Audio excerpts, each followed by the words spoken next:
кийин 7 жашка толгондо ошо сөөктөрүм туура эмес болуп атты да. 17, 18, 20 жашыма чейин бутум сынып жүрдү да. Туура эмес кыймыл кылсам эле бутум сынат. Анан өз алдынча жүрө албайсың, эч жака чыкпайсың. Президенттин аппаратына байланышка чыгып чалсам деген, алар бизди президент азыркы учурда бул маселе менен карабайт дейт да. Чечпейт, мындай маселелерди чечпейт дейт. Анан мен аябай күтүлбөгөн жооп болду мен үчүн. Анан биздин президентибиз эмне маселени чечет десем, биздин президент азыркы учурда коррупция менен абдан алалыктуу иштешип атышат. Эгер ошо коррупция тууралуу бир маалыматыңыз болсо, бизди мындай кезиктирип жолуктурганга мүмкүнчүлүк бар деп атпайбы. Келчегим мындай оорусун көрүп дегендечи. Бир жагынан ушундай кичине Алла Таалам бизге ошол сыноонун бир жагынан бирибизди түшүнүш үчүн берди деген да түшүнүк да биздечи. Ассаламу алейкум, ардактуу ак калпакчан, кеңпейил, боорукер кыргыз элим. Эфирде Продмикс кеч каналы, мен сиздер менен Асхат Айсаракунов жана менин операторум Адилет Мухтаров. Бүгүн бизде өзгөчө чыгарылыш. Гүлмайрам Алимбай кызы өнөкөт сөөк айнек оорусу менен ооруйт. Тагдырдын оорусунусуна кабылып, көптөгөн кыйынчылыктарды башынан өткөрүп келатса дагы, өзгөлөргө окшоп ичип кетип же башкасын кылып төмөн нукка түшүп кетпей, жашоого жакшы үмүт менен карап, экинчи топтогу майып жолдош экөө көп жылдардан бери өз алдынча үй бүлө куруп жашап келатышат.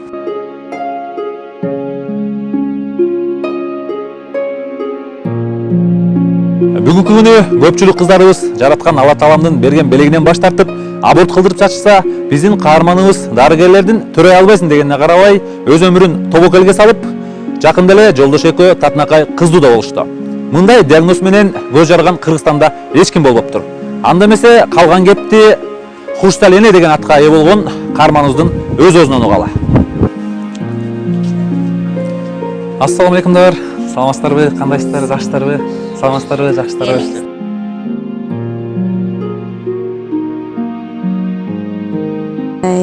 92-жылы төрөлгөм. Баткен областын Лейлик районунда, Лейлик район Сүлүктүү шаарында 92-жылы төрөлүп, ошол жакта карапайым эле үй бүлөдө. Кийин мен 2 жашка толгондо мынтип отуруп, кыймыл аракетим болбой, анан бирдеме туура эмес болуп атканын түшүнүшүп, анан ал жакта айылда докторлор шаарга Бишкекке алып барып көрсөткүлө, биз билбей атабыз эмне болуп атат. Канибек Бегалиев деген балдар ортопеди бар, ошол кишинин колунда 2 жашымдан бери каранып. Анан ал киши дагы башында жакшы эметишпей атты. Кийин 7 жашка толгондо ошо сөөктөрүм туура эмес болуп атты да. 7 жашка толгондо ошо скелет полностью сөөктөрүмдү тартып, анан Москвага жөнөтүшүп, ошол жактан анан ушундай несовершенный остеогенез деп ушундай неметишти да. Бизде Кыргызда болсо аны айнек сөөк деп коет экен, бул мурда эле бар оору экен да, бирок сейрек кездешет экен. 7 жаштан баштап бутум сынып, 16, 17, 18, 20 жашыма чейин бутум сынып жүрдү да. Туура эмес кыймыл кылсам эле бутум сынат. Анан өз алдынча жүрө албайсың, эч жака чыкпайсың. Үйдө эле ушундай болуп калды. Коляска менен басканыма жакында эле бастым, турмушка чыккандан кийин эле. Телевизорду көп көрөм да, эч жака чыкпайм, үйдөн чыкпайм. Телевизорду көрүп жүрүп, ошол жактан Гүлмира Казакуновнан көрүп жүрчүм, теңдик коомунун жетекчиси, равенство коомунун. Ошол эжеге антип байланышам деп жүрүп, анан бир учур келип байланыштым, ал эже менен байланышсам, ал эже мен Көлдөмүн Бишкекке барганда сага жолугам деп сөз берди. Көлдө ошол мүмкүнчүлүгү чектелген кыз келиндердин окуу мектеби деп ушундай ачылып атат деп, ошол жака келесиң 15 күнгө деп, анан ошол жака барып, ал жактан ошол жактан анан жашоого болгон көз карашым өзгөрүп, мындай өзүмө ишеним пайда болуп, ошол жактан өзгөрүүлөр менен келдим. Ал жакта 15 күн жүрдүк. Ал жакта бизге психология, сен кимсиң, сенин чөйрө кандай кабыл алат, ушул темада көбүнчө айтылып атты да. Анан жашоодо болгон биздин көз карашыбыз, анан элдердин калыптанып калган ойлору, алар менен кантип күрөшөбүз, кантип эметебиз, мындай жашообузду кантип өз буруп кетсек, өзүбүзгө алсак деген сөздөр болуп, ошол мааниде көбүнчө өтүп аттык да, тренинг өттүк. Ошондойлор менен болуп, анан өзгөрүп келдим. Ал жактан келгенден кийин эле ошо Гүлмира эже мени жумушка алды, равенство коомуна. Ал жакта иштедим. Андан кийин Назик кыз коомдук бирикпесине барып калдым Үкей Мураталиевага. Ошол Үкей Мураталиева менен ошол жактагы бир 20 чакты кыз болуп ошо көлгө барганбыз да. Ошол жактан өзүм менен эле тең кыздар, өзүмдөй эле да жагдайлары. Бирок алда канча бир бийиктиктерге жетишкен кыздарды көргөндөн кийин уже башкача менде эмелер пайда болду. Ал сен коомго өзүңө жуккан туугандарыңа, жакындарыңа далилдесең, алар сага ишенгенден кийин анан сен менен эч кимдин иши болбой калат. Өзүң жашооңду өзүң түзүп кетесиң. Канчалык сен бирөөгө көз каранды болгон сайын ошол адамдар сенин жашооңду мындай айтканда ошолордун айтуусу менен жашап каласың да. Ошентип чөйрөгө аралашып иштеп, анан 3-4 ай иштеп, 2-3 проект менен иштеп, короче, колум эчтекеге тийбейт, уже полностью занятая, такси менен кетем, такси менен келем, бүт шартталар түзүп берип атышты да. Гүлмира эже, Үкей эже, ошо бейөкмөт уюмдар негизи бизде көбүрөөк болуп, ушундай бизде мамлекет деген каякта, андай мектеп жок бизде. Бизде майып бала төрөлүү баягы эле Союз убагындагындай система да дагы эле буларды айыктырыш керек. Ар кандай бир санаторий, учрежденияларга жаткырыш керек. Качан айыкканда гана чөйрөгө аралашат деген көз караш дагы эле бар да. Ал учурдан биз уже өттүк деп ойлойм. Ошондо анан ал жака окугандан дагы жогорку окуу жайга барсаңыз, бир жерде да шарт жок. Мен көрө элекмин, бандус, атай, туалет деген нерселерди көрө элекмин университеттерден. Мен ошол организацияда иштеп жүргөндө биз студенттерге ошо майыптарды түшүнүү боюнча тренингтерди өтүп жүрдүк да, ошондо барып калдым. Жок да, студенттер бизди көтөрүп чыгарып, бизди көтөрүп түшүрүп, мейли алар мисалы мен окусам, алар мени бир күн көтөрөт, 2 күн көтөрөт, анан 3-чү күн ай дейт тоже. Балким бирөө шашып келаткан болот, шашып кетип аткан болот, анан ар убакта эле бирөөдөн суранган бул аябай эле кыйын. Жолдошум менен бизди өз үчүн чөйрөдөгү эле адамдар тааныштырган. Жолдошум өзү дагы майыптыгы бар, 2-нчи топтогу майыптыгы бар. Анан мен деген Токмокко барып жүрчүмүн. Токмокто деген бир немис киши бар, жыл сайын келип ушундай майыптарга бекер коляска, германский коляска таркатат да. Анан ошодон мен коляска алам деп барып, ошол жактагы байкелер менен таанышып калган учурум болчу. Анан ал байкелерге жолдошумду таанышат экен, алар чалып, жолдошум мен үйлөнөм, ошо кыз табыш керек болуп атат десе, анан менин номеримди беришип. Эсимде, момунда эс алуу базар күнү болчу. Анан алып эмесем таанышып алалычы дейт, эртең менен саат 8-те болчу да. Анан мен уктап алайынчы, анан өзүм чалып коем деп ошо ойдон өчкөм. Кийин анан туруп, чай ичип отуруп, анан СМС жазып, кимсиң, эмнесиң, номеримди эмнеге алдың деп ушундай эметип жөнөттүм да. Десем, анан жооп берип калды. Ачык эле ошондо эле айттым, мен таанышам, анан үй бүлө курганга жашым мынча да, анан номериңди бул берди деп эле. 3 жыл болот, бирок 3 жыл болсо деле 10-15 жыл жашагандай туюлат да, өзүмөчү болгондо да. Биз турмуш кургандан кийин 1 айдан кийин эле мен бутум уда сынып, биринчи бутум сынды 1 айдан кийин, анан кийин 6 ай өткөндөн кийин кайра дагы бир жолу сынып, экөөнү тең операция болуп, анан эки операциянын ортосунда жолдошум өзү ооруп, өзү бутунун операция болуп, иш алса көп нерсе өтүп кетти да баштан. Биз негизи көлдөн болобуз да, көлдөн болобуз дегенде, Жетегөз районунун Кытай айылынан 82-жылгыбыз. Келинчегибиздин ортогубуз 10 жашта, өзүм 82, келинчегим 92. Ошол жакта кадимки эле биз мен деле мындай карапайым үй бүлөлө туулуп чоңойгонбуз. Ошол жакта дыйканчылык кылып дегенде, мал менен аралашып дегенде, мал менен эле чоңоюп, кадимки эле айылдын жашоосунда элечи табыйы болгон. Кичинекей кезде ушундай бийиктен кулап, ал билинбей жүрө берген да, билинбей кийинчерээк кармаган. 2002 күздө кармап, бул жака келе алган жокпуз да, келе албай жүрүп жүргөн, тигил жактан эч бир айыктыра албай коюшту да. Анан бул жака келгенде диагноз коюшту, жанагындай томографияга тартыпчы. Томографияга тарткандан кийин башкача диагноз да бизге. Айтканга деле астемилдик да.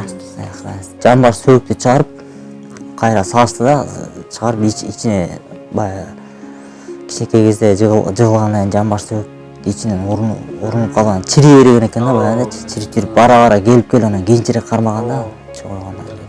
Ошондой болот экен, негизи ар кимдики ар кандай болот экен.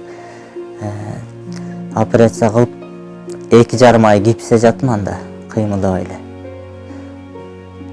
Ошондон кийин меники жан башы азыр эмеде катып калган, ошону операциядан кийин катып азыр бүгүлбөйт да жан башымчы. Барбаган жактарыбыз калбады го, врачтар болбойт деп эле сразу эле аборт деп ушинтишти да. Анан тияка бардык, бияка бардык, бул жактан консулиум болду. Булар болсо такыр эле өзүмдүн жашаган жеримдеги докторлор эмне кыласың деп аягында уже жолдошума дагы давить этип башташты. Не деп корктушту ошондо? Төрөсөңүз эмне болот деп? Төрөсөң биринчи кезекте эле бала чоңойгон сайын ага кальций кетет, сендеги каның кетет, сендеги витаминдериң кетет, сен өзүң араң турсаң. Анан кийин бала баарын алып койсо, сен анан бир күн чыгып бир жериң сынып калса, анда же бала ар эмес, же сен бер эмес, ошондой тобокелчиликтер болот. Бала чоңойгон сайын жанагы жүрөктөгү кан өзүңдөн эмес, баланын кошо канына айландырыш керек болот. Ал деген күнүнө бир канча бир литрлик кан, анын баарын айлантканча жүрөгүңө нагрузка келет.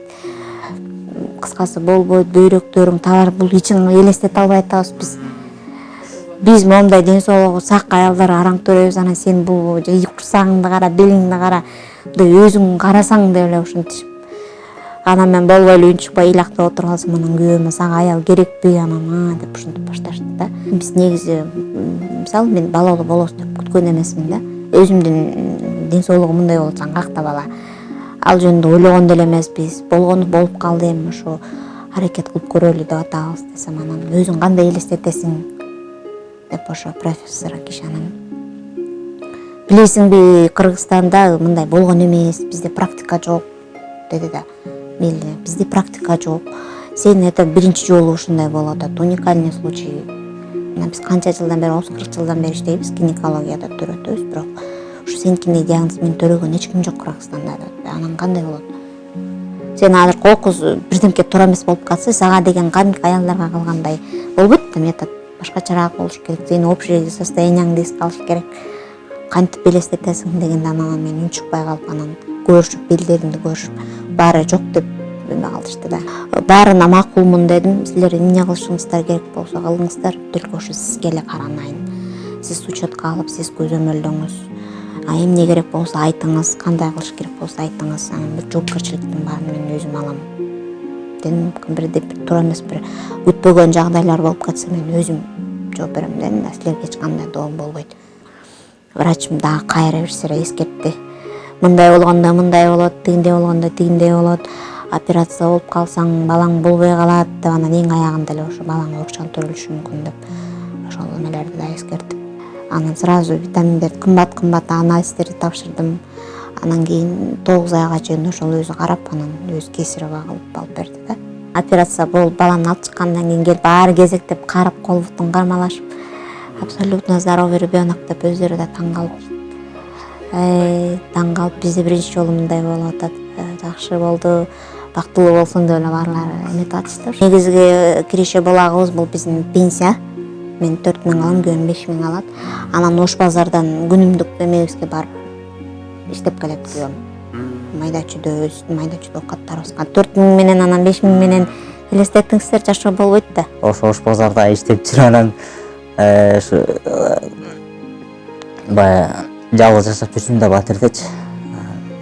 Жарап баштайт кез. Бир тааныш байкелер бар эле. Өзүнчө эле да кез-кезде менен чалышып байланышып калчубуз.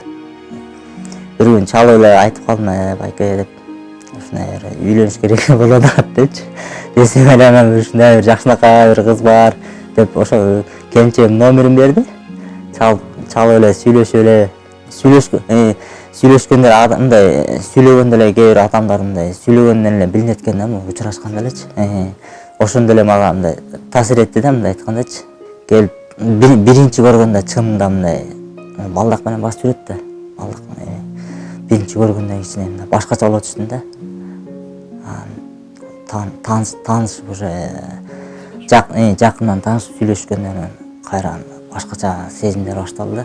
Башкача таасир этти мындай сүйлөгөнүнчү, мындай жөнөкөйлүгү менен, акылдуулугу менен, ыймандуулугу мененчи. Ички дүйнөсү таза экенинде ошол жагы менен мындай эме кылдым да. Мамилебиз жылдызыбыз келишипчи. Анан эч мындай тигиндей мындай ой болгон жок да. Эч мындай каршылык болгон жок. Бул жер батир ошо биздин негизги маселебиз ушул болуп атат. Анан боюмда бар да каякта ар бир күнүм риск болуп, андыктан мен үй шарт эчтеке ойлонгон жокмун да, күйөөмдү ойлонгон жок. Ушул күнүм таңарден кеч кирсе экен да ошону эле күтүп калдым да. Анан кийин бул төрөлгөндөн кийин эми мына шарт керек, ысык суу керек, муздак суу керек, баланы жуунуш керек, ар бир алып барыш керек. Ушу шарт жагынан кичине кыйналып.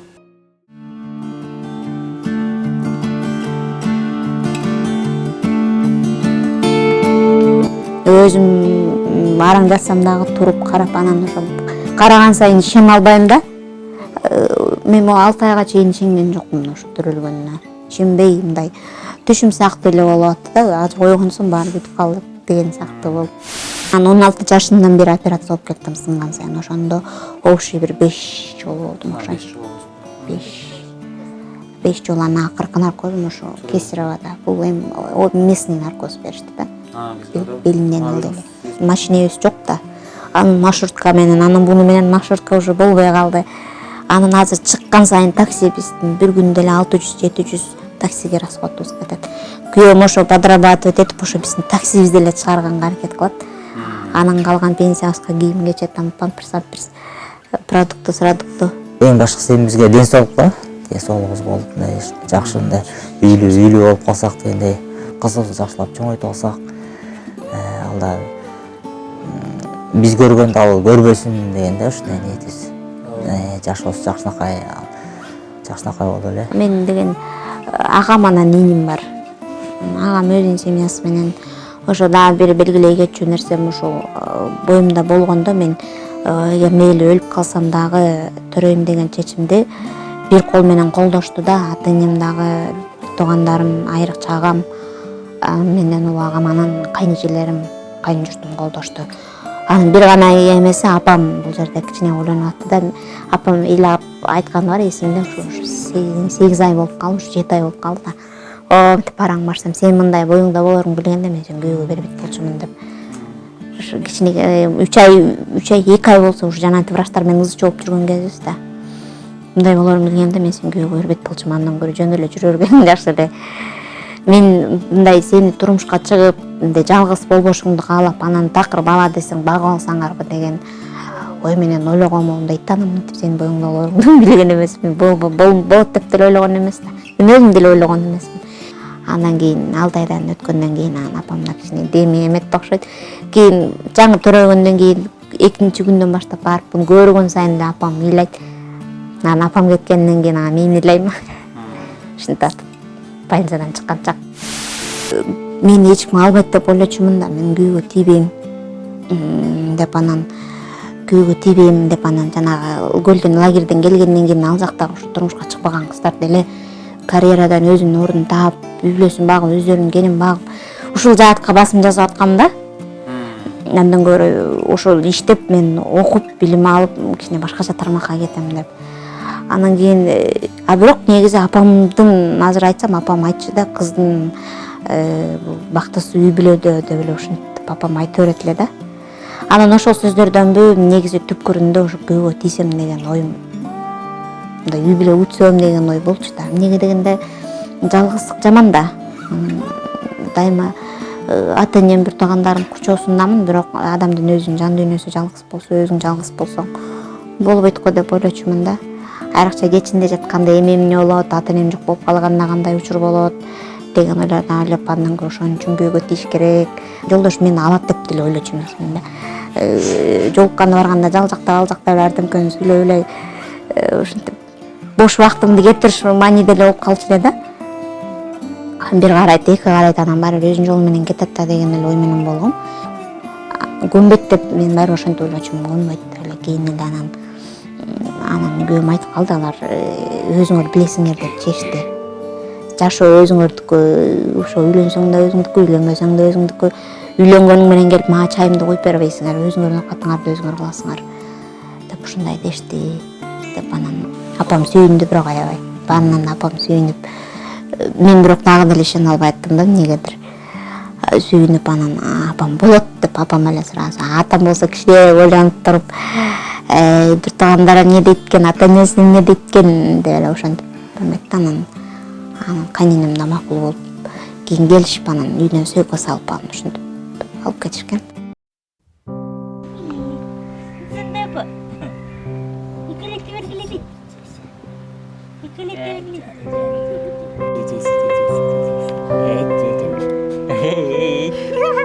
алайын. Эй, абылың боласың да.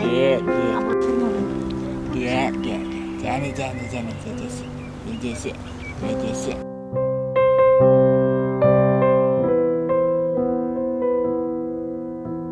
Бул эне болуш бул деген оюнчук эмес да.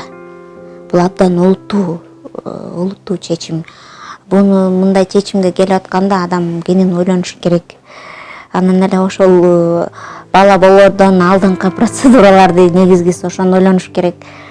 Анан эң негизгиси бул ошол аял кыз бала аял өзү эмнени каалап атат ошону так түшүнсө, мисалы эне болгусу келеби ошол чечимди кабыл алды ошону аягына чейин. Анан болгусу келбесе, жашоону башка жактан көрүп атса, ошону алдын алган эле эң жакшы мен ошого дейм. Анан андан көрө эне болгон жакшы деп айтат дейм бардык эле кызгачы. Эгер болуп мүмкүнчүлүк болуп калса төрөп алыш керек. Аборт кылдырткан болбойт бул ал деген. Азыр бул убактылуу эле, бул күнүмдүк жашообуз биздики азыр. Убактылуу. Азыр ушул учур өтөт, эртең учур келет. Картаябыз. Анан үлгү болушубуз керек да. Мисалы азыр мен ошолордун баарын төрөгөндөн кийин түшүнүп атам да. Азыр мен апам кылган нерсенин баарын кылам да. Башканы кыла албайм мен. Апам конокту кантип тосо ошентип коноктосом. Апам баланы кантип жуунтса ошентип жуунтам. Ошондуктан эне болгондон кийин уже олуттуу мамиле кылып, кичине акылыбызга келип, балдар дагы мисалы азыркы балдар көбү чечкинсиз болуп атпайбы, ошонун баары эненин тарбиясынан деп ойлойм да. Анан ар кандай жанагындай бала болуп кетиши баран кыз болуп кетишип ушундай бирдемкелер болуп кетип атат го чөйрөдө.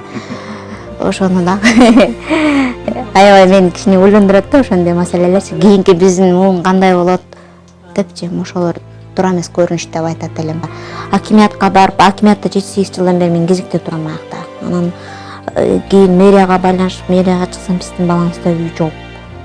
К сожалению деп атышат. Анан акыры карап отуруп жана президент үмүтүм эле президентте болуп ошого байланышып немесине жанагы аппаратына, президенттин аппаратына байланышка чыгып чалсам деген. Алар биздин президент азыркы учурда бул маселе менен карабайт дейт да. Чечпейт, мындай маселелерди чечпейт дейт. Анан мен аябай күтүлбөгөн жооп болду мен үчүн. Анан биздин президентибиз эмне маселени чечет десем, биздин президент азыркы учурда коррупция менен абдан алалыктуу иштешип атышат.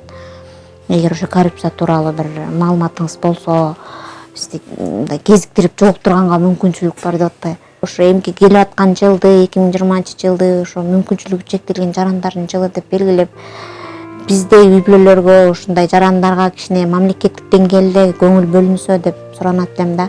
Ушул маалымат каражаттары айтыруу аркылуу бизди көрүп билген болсо мамлекеттик органдар, биздин азыр белгилей кете турган биздин социалдык өнүктүрүү министри жакшы иштеп атат. Аны да белгилеп кетиш керек. Жок эмес, бар да, шүгүр. Ал киши интернет аркылуу, азыр интернет эң тараган учурда элдин баары ошол жакта интернет аркылуу чыгып, ал кишиге да байланышып мен суроолорумду берсем, ал киши мага жооп берип ушинтип атышты да, биз болгон аракетибизди кылып атабыз. Эми бул деген өйдө жактан чечилбесе каяктан? Мисалы бизди кезекке тургузсак, анан үй салынбагандан кийин эмнеге кезекке турабыз мен? Ушул нерселерди, жөнөкөй эле нерселерди алар өздөрү түшүнүшпөйбү же мен туура эмес түшүнүп атамбы? Кайрымдуу колунда барлар адамдар, мисалы бизнесмен адамдар үчүн бул маселе деле эмес да. Мисалы мен коляска менен жүргөн адам, коляска менен баратсам, жолумда таш жатса, ошо мен үчүн абдан чоң мындай маселе да. Ал ташты алыш үчүн мен эңкейип алайын деп жыгылып кетсем, бутум сынат, анан ошонун баары башталат. А мисалы сиздер үчүн, ал мисалы жөнөкөй адамдар үчүн ал маселе эмес, ташты түртүп коелу кетип берет. Бизнесмендерге да ошо сыяктуу мисал келтирем дейм да. Алардын мисалы ресторан жанагындай бир жумушту иштеткен адамдар үчүн бул бир 7-8 миң доллар бул алар үчүн маселе деле жаралбайт экен. Ошондуктан эл журтубузга кайрылат элем, айрыкча ошо биздин бизнес өкүлдөрүбүзгө бизге шарт эле түзүп берсе, биз өзүбүздүн катыбызды өзүбүз алып сүйрөп кетебиз. Азыр деле мына өзүбүздүн катыбызды өзүбүз кылып кетебиз. Биз суранып, тиленип аткан жокпуз эч кимден. Бизге шарт эле түзүп берсе, эгер ошол үйдү деле мейли кезеги менен акчасын бересиңер деген шарт менен болсо деле көнөт элек да, бул деген чыгым деле болбойт го дейм да, жаратпайт. Колунда бар адам үчүн, мисалы биздин колубузда болсо биз сөзсүз түрдө жардам беребиз. Азыркы деле мына кызымдын кийимдерин чогултуп мен муктаждарга берем. Эч качан таштабайм, шапкасы болобу, байпак болобу. Анан жакында эле бөйрөгү ооруган байкеге барып, өзүбүздүн жолдошум экөөбүздүн пенсиябызды бердик. Ошо бөйрөгүнө операция жасаш керек болуп. ушу 4 баласы бар экен, ден соолугу жакшы эле, кийин ушу цирроз болуп. Ушундай адамдын өзүнөн болот да ал нерсечи. Ошондуктан кайрылат элем эл журтума, айрыкча ушу бизнес өкүлдөрүнө сиздер үчүн бул эми бир комнат квартира бул алар үчүн маселе деле болбойт да. Биз суранып аткан жокпуз, бизге жөн гана шарт түзүп ошону алып берсе, биз ошол акчаны кийин иштетип туруп